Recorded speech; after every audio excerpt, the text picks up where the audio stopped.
दोस्तों नमस्कार, मेरे यूट्यूब चैनल में आपका स्वागत है। आइए दोस्तों, आज हम सुनेंगे वृंदावन लाल वर्मा जी की कहानी शरणागत। रज्जब कसाई अपना रोजगार करके ललितपुर लौट रहा था। साथ में स्त्री थी और गांठ में 200-300 रुपये की बड़ी रकम। मार्ग बीहड़ था और सुनसान। ललितपुर काफ़ी दूर था।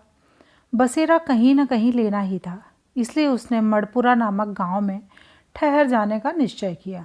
उसकी पत्नी को बुखार हो आया था, रकम पास में थी और बैलगाड़ी किराए पर करने में खर्च ज़्यादा पड़ता, इसलिए रज्जब ने उस रात आराम कर लेना ही ठीक समझा।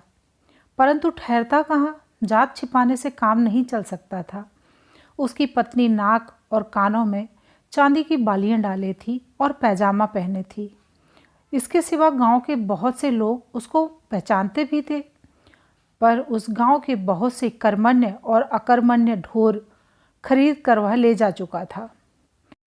अपने व्यवहारियों से उसने रात भर के बसेरे के लायक स्थान की याचना की। किसी ने भी मंजूर न किया।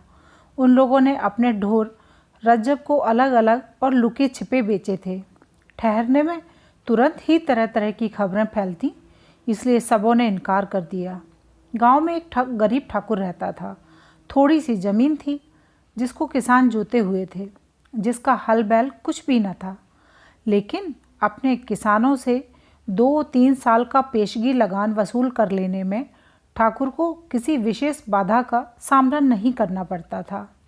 छोटा सा मकान था, परंतु उसके गांव वाले गढ़ी के आदर व्यंजक शब्द से पुकारा करते और ठाकुर को डर के मारे राजा शब्द संबोधन करते थे।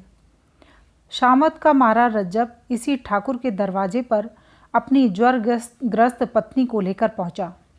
ठाकुर पौर में बैठा हुक्का पी रहा था।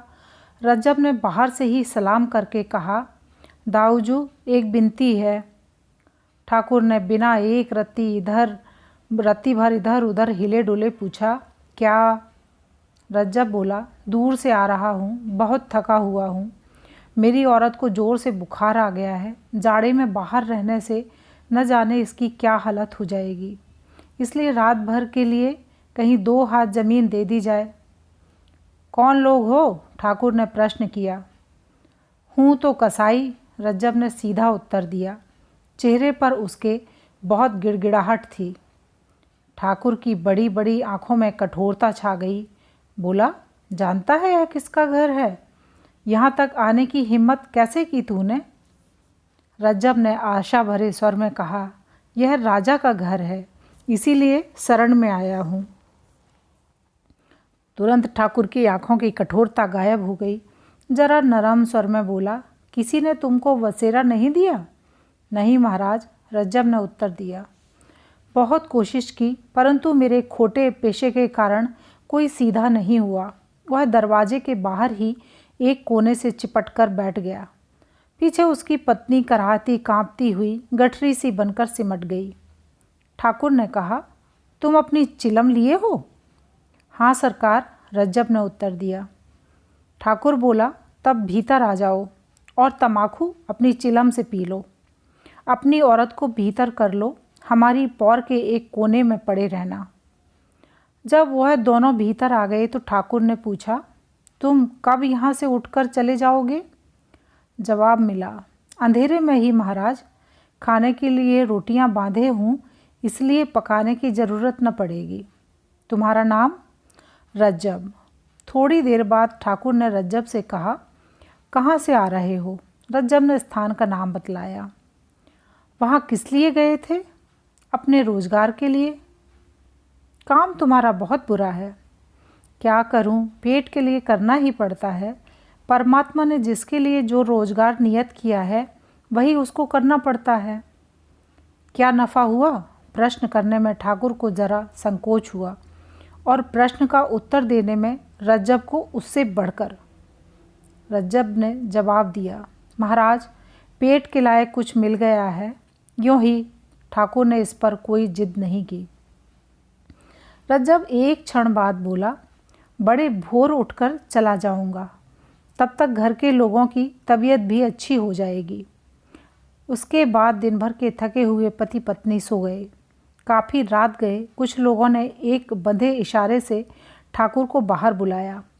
एक फटी सी रजाई ओढ़े ठाकुर बाहर निकल आया। आगंतुकों में से एक ने धीरे से कहा, दाऊजू, आज तो खाली हाथ लौटे हैं, कल संध्या का शगुन बैठा है। ठाकुर ने कहा, आज ज़रूरत थी, खैर कल देखा जाएगा। क्या कोई उपाय किया था? हाँ, आगंतुक बोला, एक कसाई रुपए की मोट बांधे इसी ओर आया है, परंतु हम लोग जरा देर में पहुँचे, वह खिसक गया। कल देखेंगे, ज़रा जल्दी। ठाकुर ने घृणा सूचक स्वर में कहा, कसाई का पैसा न छुएंगे। क्यों? बुरी कमाई है, उसके रुपए पर कसाई थोड़े लिखा है, परंतु उसके व्यवसाय से वह रुपया दूषित हो गया है। रुपया तो दूसरों का ही है, कसाई के हाथ आने से रुपया कसाई का नहीं हुआ। मेरा मन नहीं मानता, वह अशुद्ध है। हम अपनी तलवार से उसको शुद्ध कर लेंगे। ज़्यादा बहस नहीं हुई। ठाकुर ने सोचकर अपने साथियों को बाहर ही बाहर टाल दिया। भीतर देखा, कसाई सो रहा था और उसकी पत्नी भी। ठाकुर भी सो गया। सवेरा हो गया, परंतु रज्जब न जा सका। उसकी पत्नी का बुखार तो हल्का हो गया था, परंतु शरीर भर में पीड़ा थी और वह एक कदम भी नहीं चल सकती थी। ठाकुर उसे वहीं ठहरा देखकर कुपित हो गया। रज्जब से बोला, मैंने खूब मेहमान इकट्ठे किए हैं, गांव भर थोड़ी देर में तुम लोगों को मेरी पौर में टिका हुआ देखकर तरह तरह की बकवास करेंगे। तुम बाहर जाओ इसी समय। रज्जब ने बहुत विनती की, परंतु ठाकुर न माना। यद्यपि गांव भर उसके दबदबे को मानता था, परंतु अव्यक्त लोकमत का दबदबा उसके भी मन पर था। इसलिए रज्जब गांव के बाहर सपत्नीक एक पेड़ के नीचे जा बैठा और हिंदू मात्र को मन ही मन कोसने लगा। उसे आशा थी कि पहर आध पहर में उसकी पत्नी की तबीयत इतनी स्वस्थ हो जाएगी कि वह पैदल यात्रा कर सकेगी, परंतु ऐसा न हुआ। तब उसने एक गाड़ी किराए पर कर लेने का निर्णय किया। मुश्किल से एक चमार काफ़ी किराया लेकर ललितपुर गाड़ी ले जाने के लिए राजी हुआ। इतने में दोपहर हो गई। उसकी पत्नी को जोर का बुखार हो आया। वह जाड़े के मारे थर थर काँप रही थी, इतनी कि रज्जब की हिम्मत उसी समय ले जाने की न पड़ी। गाड़ी में अधिक हवा लगने के भय से रज्जब ने उस वक्त तक के लिए यात्रा को स्थगित कर दिया जब तक कि उसकी बेचारी की कम से कम कपकपी बंद न हो जाए। घंटे भर 1.5 घंटे बाद उसकी कपकपी बंद तो हो गई, परंतु ज्वर बहुत तेज हो गया। रज्जब ने अपनी पत्नी को गाड़ी में डाल दिया और गाड़ीवान से जल्दी चलने को कहा। गाड़ीवान बोला, दिन भर तो यहीं लगा दिया, अब जल्दी चलने को कहते हो। रज्जब ने मिठास के स्वर में उससे फिर जल्दी करने के लिए कहा। वह बोला, इतने किराए में काम नहीं चलेगा, अपना रुपया वापस लो, मैं तो घर जाता हूँ। रज्जब ने दांत पीसे, कुछ क्षण चुप रहा, सचेत होकर कहने लगा, भाई, आफत सबके ऊपर आती है। मनुष्य मनुष्य को सहारा देता है, जानवर तो देते नहीं। तुम्हारे भी बाल बच्चे हैं, कुछ दया के साथ काम कर लो। कसाई को दया पर व्याख्यान देते हुए गाड़ीवान को हंसी आ गई। उसको टस से मस्त न होता देख कर रज्जब ने और पैसे दिए। तब उसने गाड़ी हाँकी। 5-6 मील चले के बाद संध्या हो गई। गांव कोई पास में न था। रज्जब की गाड़ी धीरे धीरे चल रही थी। उसकी पत्नी बुखार में बेहोश सी थी। रज्जब ने अपनी कमर टटोली, रकम सुरक्षित बंधी पड़ी थी। रज्जब को स्मरण हो आया कि पत्नी के बुखार के कारण आंटी का कुछ बोझ कम कर देना पड़ा है, और स्मरण हो आया गाड़ीवान का वह हठ, जिसके कारण उसको कुछ पैसे व्यर्थ ही दे देने पड़े थे। उसको गाड़ीवान पर क्रोध था, परंतु उसको प्रकट करने की उस समय उसके मन में इच्छा न थी। बातचीत करके रास्ता काटने की कामना से उसने वार्तालाप आरंभ किया। गांव तो यहाँ से दूर मिलेगा, बहुत दूर, वहीं ठहरेंगे। किसके यहाँ? किसी के यहाँ भी नहीं, पेड़ के नीचे। कल सवेरे ललितपुर चलेंगे। कल को फिर पैसा मांग उठना। कैसे मांग उठूँगा? किराया ले चुका हूँ, अब फिर कैसे मांगूँगा? जैसे आज गांव में हट करके मांगा था। बेटा, ललितपुर होता तो बतला देता। क्या बतला देते? क्या सैतमेत गाड़ी में बैठना चाहते थे? क्यों बे, क्या रुपया देकर भी सैतमेत का बैठना कहाता है? जानता है मेरा नाम रज्जब है। अगर बीच में गड़बड़ करेगा तो नालायक को यहीं छुरे से काट कर फेंक दूंगा और गाड़ी लेकर ललितपुर चल दूंगा। रज्जब क्रोध को प्रकट नहीं करना चाहता था, परंतु शायद अकारण ही वह भली भांति प्रकट हो गया।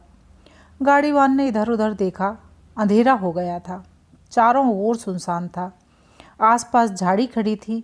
ऐसा जान पड़ता था कहीं से कोई अब निकला और अब निकला। रज्जब की बात सुनकर उसकी हड्डी कांप गई। ऐसा जान पड़ा मानो पसलियों को उसकी ठंडी छुरी छू रही है। गाड़ीवान चुपचाप बैलों को हाँकने लगा। उसने सोचा, गांव आते ही गाड़ी छोड़कर नीचे खड़ा हो जाऊंगा और हल्ला गुल्ला करके गांव वालों की मदद से अपना पीछा रज्जब से छुड़ाऊंगा। रुपए पैसे भले ही वापस कर दूंगा, परंतु और आगे न जाऊंगा, कहीं सचमुच मार्ग में मार डाले। गाड़ी थोड़ी दूर और चली होगी कि बैल ठिठक कर खड़े हो गए। रज्जब सामने न देख रहा था, इसलिए जरा कड़क कर गाड़ीवान से बोला, क्यों बे बदमाश, सो गया क्या? अधिक कड़क के साथ सामने रास्ते पर खड़ी हुई एक टुकड़ी में से किसी के कठोर कंठ से निकला, खबरदार जो आगे बढ़ा। रज्जब ने सामने देखा कि 4-5 आदमी बड़े बड़े लठ बांधकर न जाने कहाँ से आ गए हैं। उनमें तुरंत ही एक ने बैलों की जुआरी पर एक लठ पटका और जो दाएं बाएं आकर रज्जब पर आक्रमण करने को तैयार हो गए। गाड़ीवान गाड़ी छोड़कर नीचे जा खड़ा हुआ, बोला, मालिक, मैं तो गाड़ीवान हूँ, मुझसे कोई सरोकार नहीं। यह कौन है? एक ने गरज कर पूछा। गाड़ीवान की घिघी बंद गई, कोई उत्तर न दे सका। रज्जब ने कमर की गांठ को एक हाथ से संभालते हुए बड़े ही नम्र स्वर में कहा, मैं बहुत गरीब आदमी हूँ, मेरे पास कुछ नहीं है। मेरी औरत गाड़ी में बीमार पड़ी है, मुझे जाने दीजिए। उन लोगों में से एक ने रज्जब के सिर पर लाठी उबारी। गाड़ीवान खिसकना चाहता था कि दूसरे ने उसको पकड़ लिया। अब उसका मुंह खुला, बोला, महाराज, मुझको छोड़ दो, मैं तो किराए की गाड़ी लिए जा रहा हूँ। गांठ में खाने के लिए 3-4 आने पैसे ही हैं। और यह कौन है बतला? उन लोगों में से एक ने पूछा। गाड़ीवान ने तुरंत उत्तर दिया, ललितपुर का एक कसाई। रज्जब के सिर पर जो लाठी उबारी गई थी वह वहीं रह गई। लाठी वाले के मुंह से निकला, तुम कसाई हो, सच बताओ। हाँ महाराज, रज्जब ने सहसा उत्तर दिया, मैं बहुत गरीब हूँ, हाथ जोड़ता हूँ, मत सताओ, मेरी औरत बहुत बीमार है। औरत जोर से कराही। लाठी वाले उस आदमी ने अपने एक साथी से कान में कहा, इसका नाम रज्जब है, छोड़ो, चलें यहाँ से। उसने न माना, बोला, इसका खोपड़ा चकनाचूर करो दाऊजू, यदि पैसे वैसे न माने तो असाई कसाई हम कुछ नहीं मानते। छोड़ना ही पड़ेगा, उसने कहा, इस पर हाथ नहीं पसारेंगे और न इसका पैसा छुएंगे। दूसरा बोला, क्या कसाई होने के डर से दाऊजू आज तुम्हारी बुद्धि पर पत्थर पड़ गए हैं, मैं देखता हूँ। और उसने तुरंत लाठी का एक सिरा रज्जब की छाती में अड़ाकर तुरंत रुपया पैसा निकाल देने का हुक्म दिया। नीचे खड़े उस व्यक्ति ने जरा तीव्र स्वर में कहा, नीचे उतर आओ, उससे मत बोलो, उसकी औरत बीमार है। हो मेरी बला से, गाड़ी में चढ़े हुए लठैत ने उत्तर दिया, मैं कसाईयों की दबा हूँ। और उसने रज्जब को फिर धमकी दी। नीचे खड़े उस व्यक्ति ने कहा, खबरदार, जो उसे छुआ नीचे उतरो, नहीं तो तुम्हारा सिर चकनाचूर किए देता हूँ। वह मेरी शरण में आया था। गाड़ी वाला लठैत झक सी मार कर नीचे उतर आया। नीचे वाले व्यक्ति ने कहा, सब लोग अपने अपने घर जाओ, राहगीरों को तंग मत करो। फिर गाड़ीवान से बोला, जा रे, हाँक ले जा गाड़ी, ठिकाने तक पहुँचा कर आना, तब लौटना, नहीं तो अपनी खैर मत समझियो। और तुम दोनों में से किसी ने भी कभी इस बात की चर्चा की तो भूसी की आग में जलाकर खाक कर दूंगा। गाड़ीवान गाड़ी लेकर बढ़ गया। उन लोगों में से जिस आदमी ने गाड़ी पर चढ़कर रज्जब के सिर पर लाठी तानी थी, उसने क्षुब्ध स्वर में कहा, दाऊजू, आगे से कभी आपके साथ ना आऊँगा। दाऊजू ने कहा, ना आना, मैं अकेले ही बहुत कर गुजरता हूँ, परंतु बुंदेला शरणागत को के साथ घात नहीं कर सकता, इस बात को गांठ बांध लेना। तो यह थी कहानी शरणागत। दोस्तों, अगर आपको कहानी पसंद आई हो तो कमेंट्स करके ज़रूर बताएं। नमस्कार, धन्यवाद।